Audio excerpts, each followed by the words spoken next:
ay rated SPG. Striktong patnubay at gabay ng magulang ang kailangan. Maaaring may masiselang tema, lengguwahe, karahasan, sexual, horror o droga na hindi angkop sa mga bata.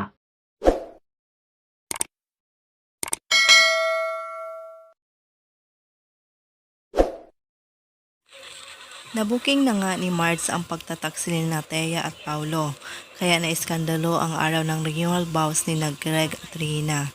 Gusto ni Greg na maayos ang iskandalo dahil malalagay umano ang pamilya nila sa kahihiyan at ayon sa kanya, wala umanong aalis ng mansyon.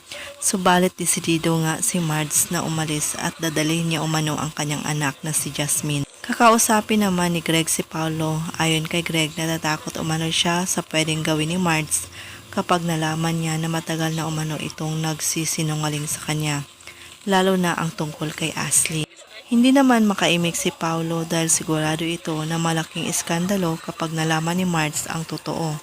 Samantala, habang nag-uusap ang mga kasambahay, nasabi ni Aling Yoli na unti-unti na umanong naglabasan ang mga sekreto sa mansyon.